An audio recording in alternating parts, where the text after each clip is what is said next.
Karibu ndugu msikizaji na dadangu mahali popote ulipo, na kuletea kipindi cha afya nikiwa katika studio za Amazing Voice of Victory kama medical missionary evangelist doctor, nikikuletea kipindi cha afya. Wakati uliopita tuliongelea juu ya mate. Kaona mate ambayo yanakosa mdomoni ama mate mengi. Bado tuko kwa mdomo. Siku ya leo tutaongelea juu ya pumzi mbaya ndani ya mdomo. Kwa Kiingereza inaitwa halitosis. Halitosis. Yaani pumzi mbaya sana. Ninaongea na mtu, na hakika hii shida ya mate, yani not mate, shida ya yani harufu mbaya kwa mdomo iko karibu kwa kila mtu.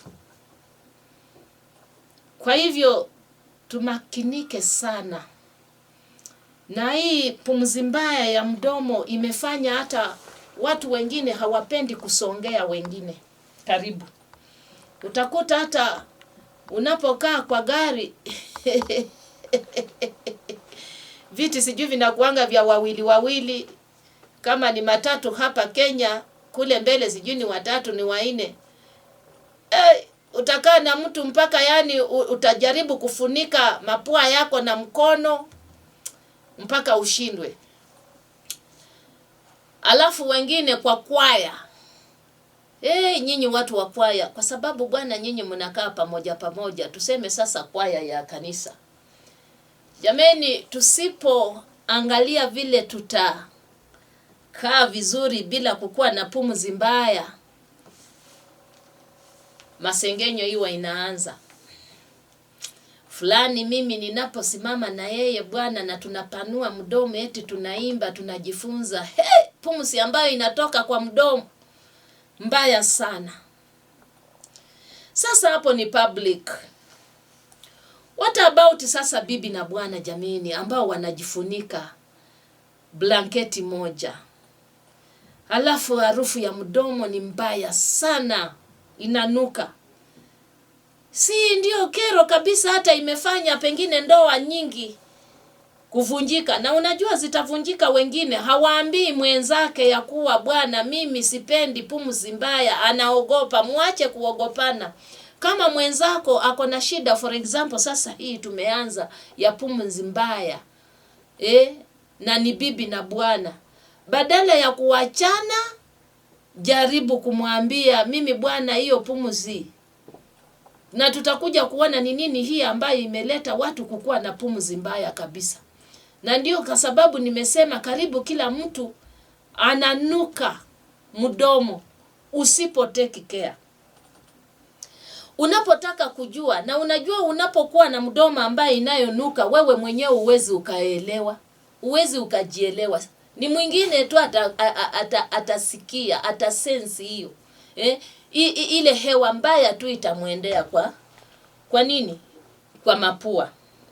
Sasa wewe bwana unaweza kukua umekaa pale unaona ya kuwa hauna shida na pumzi yako ya mdomo. Nataka ufanye experiment hivi. Chukua mkono wako. Kwa wale pengine ambao tu wananisikia pengine kwa radio na hawaoni kwa TV vile ninafanya, take the back of your hand.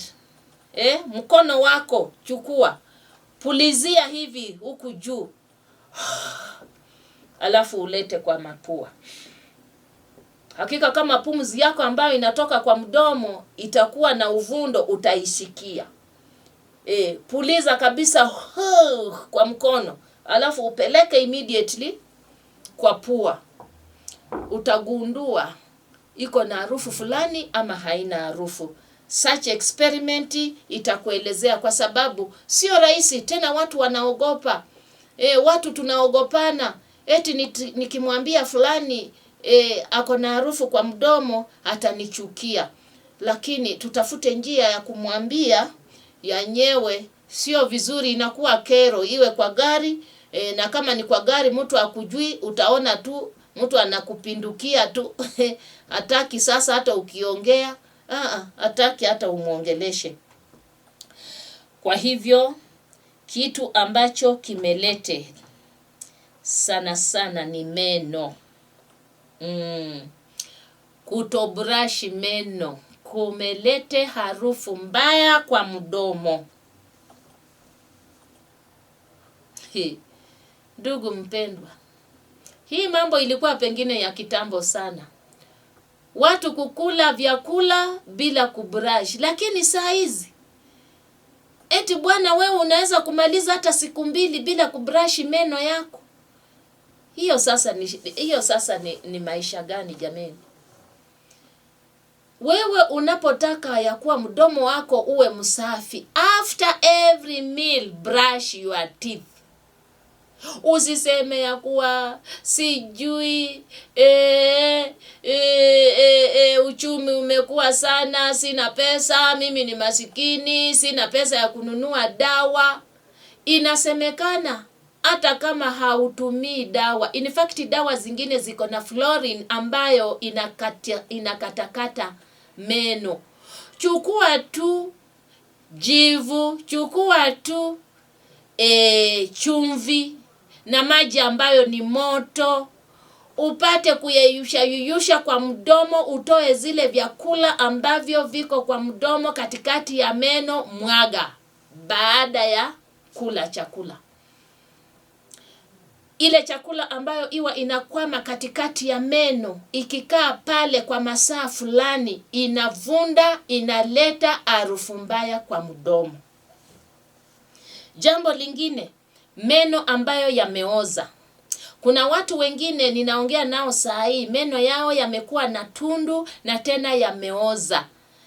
Unaona ile bakteria inaendelea kukula ile meno na inaendelea kufuata vile vyakula ambavyo hakika wewe vimekwama kwa meno. Hayo meno yameoza na bakteria zinaendelea. Hakika utakuta ya kuwa huo mdomo nao unanuka. Meno ambayo yako na matundu, mashimo. That is decayed teeth. Na hii pia inaleta gum disease. Unakuta gum, mahali ambapo meno yanaanzia yanashikiana pale kwa mdomo, pia inapokuwa na shida utakuta ya kuwa mdomo unaanza kunuka. Jambo lingine, kwa nini mdomo huwa unanuka? Utakuta ya kuwa chakula kisiposhagika vizuri kiingie kwa tumbo, pumzi itatoka kwa tumbo ikuje mpaka kwa mdomo. Unaona? Hizo ndio baadhi ambazo zimefanya watu wengine. Unaweza ukabrush meno yako, unaweza ukafanya kwa meno vile nimekuambia, lakini vyakula vyako huvitafuni vizuri, hasa vyakula vya protein ambayo tunasema ya kuwa vinafaa vianzie kwa mdomo. Wewe ulitupa tu direct kwa tumbo, havikupita kwa meno na saliva pale, jua ya kuwa mdomo wako utanuka. Ndiposa ndio tunasema chakula chetu tuanze kukitafuna vizuri kabisa kuanzia kwa mdomo. Kinapoanguka katika tumbo, kitakapokuwa kinatoka, ile hewa itatoka mbaya na itatokea kwa mdomo. Na inapotokea kwa mdomo itakwama kwa meno, kwa ulimi, kwa gamsi, utatoa harufu mbaya kwa mdomo hata kama huwa una brush meno kila wakati. Jambo lingine ambalo linafanya midomo kunuka, improper diet, chakula ambacho sio kizuri. Tuko na vyakula nimewafundisha sana hapa, vyakula ambavyo Mungu wetu alitupa tule, vile havina harufu. Tutakuja kugundua ya kuwa wale watu ambao wanakula vyakula ambavyo havikutarajia kuliwa. Unajua sisi ni omnivorous, sisi ni watu wa kukula mboga na matunda na nafaka. Tumejifanya carnivorous, tumejifanya sisi ni simba.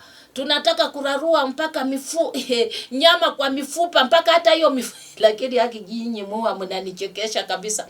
Unakuta mtu kama wamechinja kuku, amemaliza mnovu ule wa kuku, sasa amefikia yani mfupa, anajaribu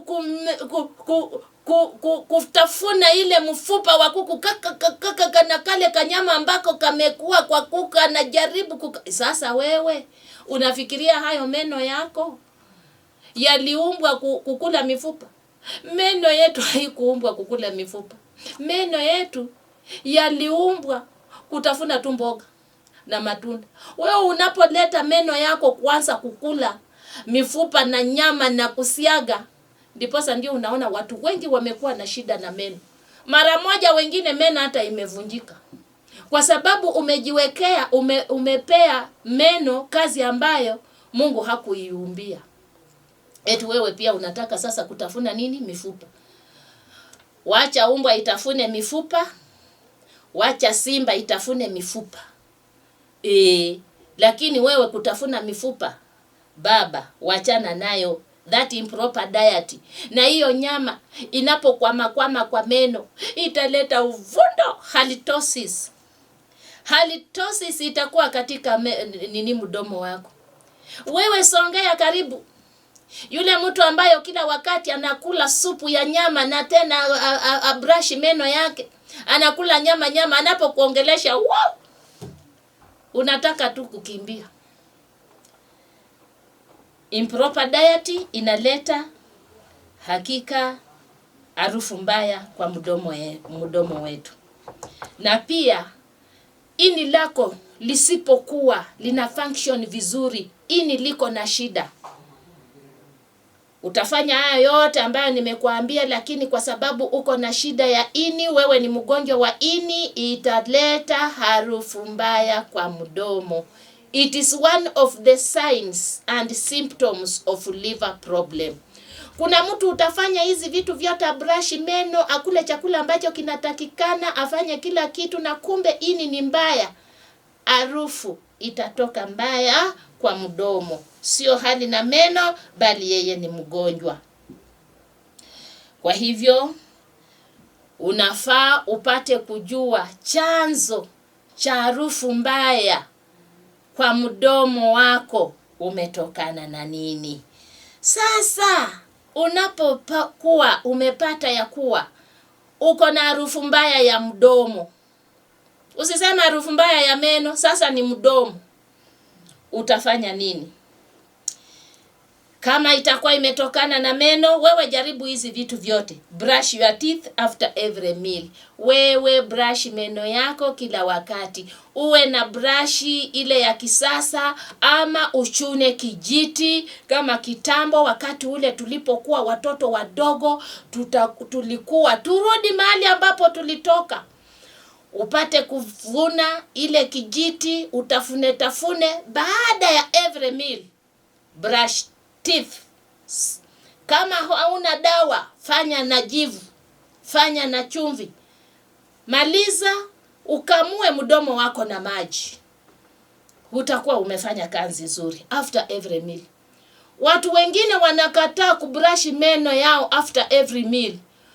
Unakuta anafika kwa mtu anacheka, anafikiria yeye ameangua kicheko vizuri sana, na ule mwenye anachekea naye anacheka. Sasa tena ataendelea kupanua mdomo akicheka, na kumbe yule mtu anamcheka eti angalia huyu sukuma imekwama kwa meno. Si ati anacheka ile kitu kenye umemwambia, anakucheka umekula chakula aragwe limekwama. Utapata tu watu wachache sana ambao watakwambia please toa kitu kwa meno. Lakini wengine wataendelea kukucheka. Wewe utaendelea kucheka ukifikiria mnacheka pamoja ile story ambayo umemwambia. Kumbe anakucheka, tuona huyu mjinga amekula ajabrashi, sasa hii ni nini anatuonyesha.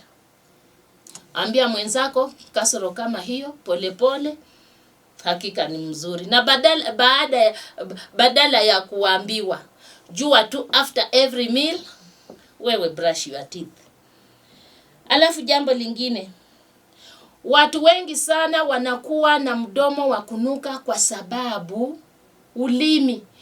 Watu sasa wameendelea tu kubrush meno, kumbe ulimi ndio uko na shida. Mara ngapi wewe umeosha ulimi wako? Tumeambiwa ya kuwa wengi ambao wamekuwa na midomo ambazo zinanuka, kumbe sio meno. Wengi kabisa wameendelea kukilini ulimi wao. Ni vizuri unapoendelea kukilini meno, pia take an attention. Ninaongea na watu pengine tangu azaliwe hajajua ya kuwa ulimi unafaa uoshwe, usafishwe. Bwana, jaribu kusafisha. Wanasema ya kuwa ulimi ndio umebeba sana uchafu wa kila chakula. Tunapoongea, tunapokula, tunapokunywa, yani uchafu wote kumbe huwa unabaki kwa ulimi. Ulimi unafaa utake very important time ya kuosha. Osha ulimi. Na hakika unapotaka kujua ya kuwa ulimi uko na shida, wengi ambao huwa wanajaribu kuosha ulimi wanajisikia kutapika, which means uchafu umejaa pale sana. Anajisikia anataka kuanza kutapika. Kwa hivyo mpendwa, jaribu unapoosha meno uoshe na ulimi. Sasa mimi ninawashangaa sana. Eti watu wanaanza kuiga mfano ya watu wazungu, yani wa westerners. Westerners yani wale wazungu. Wacha kusema western hapa Kenya ama nini. Westerners, watu weupe. Eti sasa watu pia wanajaribu ati sasa ile hali ya watu wazungu, ati mtu anaenda ati let me hug you, let me kiss you. Wanakukisi nini? Mbona mnakisiana midomo zinanuka? How can you kiss somebody who never brush the teeth, who never cleans the tongue? Nyinyi hamuoni ya kuwa mnaambukizana bakteria? Unless ukisi mtu ujue ya kuwa this person is very neat, is very clean. Na wewe mwenyewe pia mwenye unataka kukisiana, nawe huwa unafuata mambo kama hayo. Clean your teeth every meal, and then clean your tongue. Mnafanya ati kissing, mtu hata hajawahi tangu azaliwa hata hajawahi hajawahi kubrush the teeth. Pengine kubrush atabrush akienda safari, lakini hajawahi kukilini the tongue.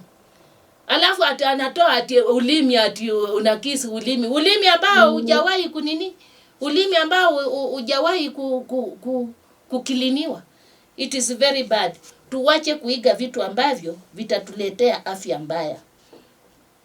Alafu jambo lingine, ni vizuri sana unapojua ya kuwa mdomo wako unanuka. Tuachane na vyakula ambavyo sasa vimepikwa. Sasa wewe ni mgonjwa, go on fruit diet ama food that is raw. Tunapokufanyia vizuri kabisa, tukuchanganyishie vyakula ambavyo unafaa ule vikiwa ni vibichi, tukufanyie juices ambazo ni vibichi, vitu kama hivyo cabbage, tukufanyie carrot, tukufanyie cucumber, ingine iwe ya siku 2, ingine iwe ya siku 3. Tutakufast without going on cooked food. Hawa ninasema hivyo kwa sababu either hiyo kunuka kwako kwa damu kumetokana na shida mbali na meno ama ulimi ama gamu. Pengine ni shida ile ambayo iko kwa liver. Tutastahili tupate kucleanse, tukusafishe na juice ambazo hakika tutakufast. Kama ni shida ambayo ilikuwa kwa liver, hakika ipate kuondoka, kwa sababu liver is a very vital organ ambayo inatakikana iwe timamu kabisa, ndiposa ndio ipate kusafisha damu ambayo inazunguka katika mwilini mwetu. Alafu inatakikana udrink more water unapojua ya kuwa mdomo wako unanuka. Watu wengine wananuka mdomo kwa sababu ya dehydration. Mtu asipokuwa anatumia maji ya kutosha, harufu mbaya itatokea kwa mdomo. So drink more water ambayo hakika itafanya mdomo wako uwe vizuri. Na haya maji, sana sana haya maji yanafaa yawe maji asubuhi. Kwa nini ninasema asubuhi, ndugu mpendwa? Tunapokula chakula overnight, tunaenda kulala, kile chakula kiwa kinamaliza masaa ambayo inatosha, hatuongei, hatufanyi kazi, hatutafuni, ni kulala. Kingi cha hicho chakula kiwa kinaoza. Ndiposa ndio unaona mtu akiamuka asubuhi anakimbia kwa choo. The first thing, ile. Mungu naye alitufanyia vizuri sana. Kumbe Mungu ndio daktari wetu wa ajabu. Kile chakula kama hatungekuwa tunakimbia asubuhi mara moja kwa choo, kingetuharibu mwili wetu. Hatungekuwa. Kwa hivyo unaona mtu anapoamka asubuhi anakimbia kwanza kwa choo kujirelieve. So now what you should do after that, usiongeze tena chakula ati breakfast sasa. Umeamka asubuhi, breakfast inafaa sijui iliwe saa 12 nini, kwanza kunywa maji. Kwa sababu kile chakula vile kilioza, kingine umekipeleka kwa choo. Tumbo sasa kile kichache ambacho kimebaki, uwe unakunywa maji asubuhi. Ndiposa ndio harufu mbaya isije ikatoka katika mwili ama katika mdomo. Garlic onion, wacha niwaambie, watu wanasema tu eti kitunguu saumu ndio kinaleta harufu mbaya. Vile tumefanya utafiti, kitunguu kile chochote, kiwe kitunguu maji, kiwe kitunguu kile cha majani, kiwe kitunguu cha garlic ama kitunguu saumu. Kitunguu saumu tu ndio mumeona ya kuwa ndio kitunguu ambao kinaleta harufu mbaya.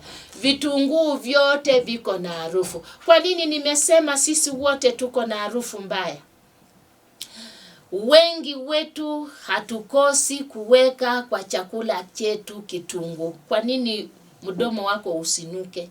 Inasemekana iko na chemical katika vitunguu ambayo ikishikana na mdomo wetu inatoa harufu mbaya. Kwa hivyo ndio unaona kila wakati tunafaa tufanye nini? To clean our mouth, to clean our teeth, to clean our system, to clean our organs in the body, especially liver. Tuipee time. Wakati mwingine tusije tukawa tu tunakula chakula ambacho ni cha kupika kiwa kina task liver, lakini tukikula vyakula ambavyo ni vibichi, hakika tunafanya hicho organ ambacho ni liver kinafanya kazi yake vizuri.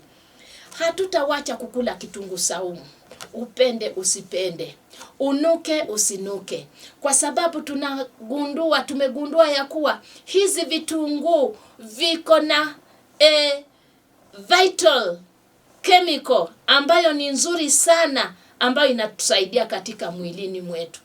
Na ndio unaona Mungu wetu amefanya mwanadamu mahali popote, iwe anapika chakula gani, sijui ni nani alimuelezea, unakuta huyo mtu amepika chakula na kitunguu. Tukule vitunguu, lakini tupate kufanya nini? Kupata kusafisha mdomo wetu. Kwa hivyo ni vizuri kabisa, ndugu mpendwa, tuendelee kuona ya kuwa midomo yetu isije ikaleta harufu mbaya. Kama harufu imetokana na ubaya kutoka kwa tumbo, kuna madawa ambayo tunafaa tutumie, like miri tea, like thyme tea. Umeona ni nzuri sana. Na tunaona pia vitu kama tangawizi, dania, kiunam, fennel ni vizuri ambavyo vinatusaidia. Ndugu mpendwa, wewe unapokuwa unaendelea kukua na harufu ambayo inaendelea kuwa mbaya kila wakati, hakika tunaambiwa ya kuwa ni vizuri to check on our diet na upate avoid vitu kama kadhaa. Mambo kama pombe. Watu wenye wanakunywa pombe, ndio unaona watu wa pombe wananuka. Usifikiria ati sasa wananuka, mpaka wengine wanaambiwa mtu anapokunywa pombe eti ananuka hata mwili. Kumbe hiyo uvundo huwa unatoka kwa mdomo. Si ati ananuka kutoka kwa kichwa ama kwa mkono ama kwa tumbo ama kwa mgongo. Huo uvundo unatoka kwa mdomo. Alcohol, mtu anapotumia coffee, kahawa, inaleta hiyo harufu mbaya. Meat eating, mambo ya kukula nyama inaleta harufu mbaya. Avoid kabisa vitu kama hivyo. Na pia uavoid vyakula ambavyo vinakwama kwa meno, utakuja kuwa na harufu mbaya. Umeona? Na sana sana wanasema usije ukakuwa mtu wa kutumia yani eti dawa zenye zinanunuliwa sokoni. Ama zinanunuliwa kwa maduka ati zioshe meno. Wewe mwenyewe unafaa uwe daktari wa meno yako ama wa mdomo wako. Wacha kutumia vitu ambavyo ujui vimetengenezwa wapi. Wewe bwana, take step. Take care of your teeth. Take care of your system. Take care of your stomach. Alafu jambo lingine, avoid constipation. Mtu asipoenda kwa choo vile inatakikana, vile nimewaambia, asubuhi sana mtu anafaa anaenda choo. Ukiona wewe asubuhi huendi choo, jua ya kuwa sasa wewe unataka kuwa na shida ya constipation. Na mtu asipoenda choo, tuseme kwa siku ya kwanza, ya pili, ya tatu, hakika mdomo wake utaanza kunuka. Kwa sababu gani? Avoid this constipation. Instead of the waste product kwenda chini mahali, kutokea chini mahali ambapo inatakikana, inasonga juu. The colon, the intestine inaanza kwenda katika gullet mpaka inakuwa kwa mdomo. Kwa hivyo avoid so much mambo ya kukua constipated. Take enough water, take enough refuges. Avoid mambo ya constipation. What does our God tell us? Mungu anatuambia aje? Give the word of God, the Bible, the honored place. Aki neno la Mungu tulipe kipaumbele katika familia zetu. Tunapoamuka, neno la Mungu wacha tulipe first priority. Tunapokuwa katika familia, ndiposa ndio tutoke nje tufanye kazi nyingine. Ndiposa ndio tuanze kazi ile yoyote.